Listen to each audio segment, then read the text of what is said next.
एक गांव में सीधा साधा परिवार रहता था।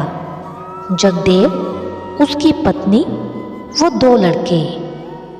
प्यार वो मेहनत ही उस परिवार ने सीखा था। एक दिन खेत से थका मांदा शाम को जगदेव घर लौटा। हाथ पैर धोकर रात में खाना खाने बैठा। तभी एक बिल्ली के बच्चे की म्याऊं म्याऊं की आवाज़ सुनाई दी। सुनकर वो चौंक पड़ा। रोटी का टुकड़ा हाथ में लिए ही अपनी पत्नी रधिया से उसने पूछा, ये बिल्ली का बच्चा कहाँ बोल रहा है?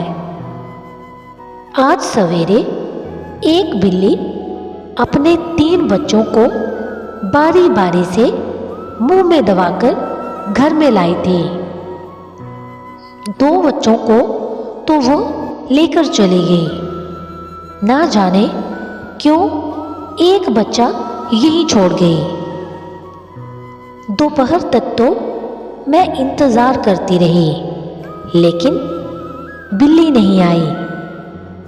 ये नन्हा सा दुधमुहा बच्चा भूख प्यास से तड़पने लगा। मेरी समझ में नहीं आया कि अब मैं क्या करूं। इसे भूख प्यास से तड़पता देखकर मुझसे नहीं रहा गया और मैंने दूध का 1 कटोरा इसे पिला दिया। तब वह आंखें खोलकर टुकर टुकर ताकने लगा। आखिर मैं माँ हूँ। मेरे लिए तो जैसा अपना बच्चा वैसा सबका बच्चा। किसी भी बच्चे को भूख प्यास से तड़पता देखकर एक माँ बिना उसकी भूख मिटाए कैसे रह सकती है? तभी लुढ़कता, हिलता, कांपता वो दुधमुहा बिल्ली का बच्चा भी आ गया। तो रधिया बिल्ली के बच्चे को गोद में लेकर पुचकारने लगी। खाना खा लेने के बाद जगदेव भी उस बच्चे को प्यार करने लगा। तभी रधिया फिर बोल पड़ी। शाम को जो बकरियां आईं, उनका दूध निकालकर इसे भर पेट पिलाई हूँ। तब से ये बहुत मगन हो गया है। लगता है अब इसकी माँ नहीं आएगी। मुझे ही इसकी माँ बनकर इसे पालना होगा। धीरे धीरे वो बिल्ली का बच्चा जगदेव के परिवार का एक सदस्य ही बन गया। पूरा परिवार उसे लाड प्यार देने लगा।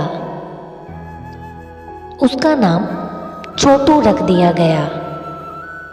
बकरी का दूध दिन रात पीने से बिल्ली का बच्चा 5-6 माह में ही गबरू बिल्ला बन गया। जगदेव के बच्चों के साथ तो वो ऐसा खेलता कि कोई सीखा सिखाया सर्कस का जानवर भी वैसे खेल नहीं सकता हो। जगदेव के 2 बेटे थे। एक बेटी के लिए जगदेव का पूरा परिवार तरस रहा था। स्यों की बात कि बिल्ली के बच्चे छोटू के परिवार में आ जाने के साल बाद ही जगदेव के परिवार में एक बेटी भी पैदा हो गई। अब तो छोटू का जगदेव के परिवार में और भी मान बढ़ गया। मंगल के दिन पैदा होने के नाते बेटी का नाम मंगरी रख दिया गया। वैसे तो छोटू जगदेव के पूरे घर का ध्यान रखता था। लेकिन जब से मंगरी पैदा हुई थी तब से छोटू मंगरी का ध्यान सबसे ज़्यादा रखने लगा था। हरदम उसके पास ही रहता और उसकी देखभाल करता। एक दिन की बात, घर में मंगरी वो रधिया दोनों माँ बेटी ही थी। शाम का अंधेरा हो रहा था। ना जाने क्यों आज रधिया की बेटी मंगरी ने काफ़ी जिद पकड़ी हुई थी। बहुत समय से लगातार रो चिल्ला रही थी। बड़ी मुश्किल से प्यार दुलार करते पुचकारते हुए माँ की लोरी सुनते सुनते अंधेरा होते उसे नींद आ गई। उसकी माँ ने उसे दरवाजे पर लगे नीम के पेड़ के चबूतरे पर लिटा दिया। पुरवाई की हवा चल रही थी, इसलिए कुछ ही पल में मंगरी गहरी नींद में सो गई। रधिया घड़ा लेकर पानी लेने के लिए चली गई। इसी बीच पिछवाड़े पुराने नीम के पेड़ के कोटर से एक काला नाग निकला और धीरे धीरे मंगरी की ओर लपका। इतने में घर के बाहर थोड़ी ही दूरी पर बैठा छोटू बिल्ले ने 2 ही छलांग में उछलकर 4-5 फुट लंबे काले नाग के फन को दबोच लिया। नाग भी तिल मिला उठा और गुस्से में उसने छोटू को अपनी कुंडल में लपेट लिया। तभी पानी लेकर रधिया आ गई। छोटू को नाग से लड़ते देखकर वो चीख पड़ी। आनन फानन में आस पड़ोस के लोग इकट्ठा हो गए। बड़ी मुश्किल से काले नाग की कुंडली से छोटू को छुड़ाया गया। छोटू नाग के फन को चबा गया था। नाग की कुंडली में कसने से छोटू भी अधमरा हो गया था। इतने में हल्ला गुल्ला सुनकर जगदेव और उसके बेटे भी दौड़े दौड़े आ गए।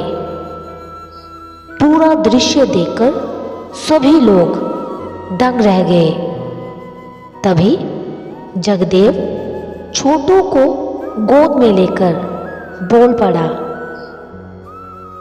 राधा, आज तुम्हारे छोटू ने तुम्हारे दूध का कर्ज चुका दिया।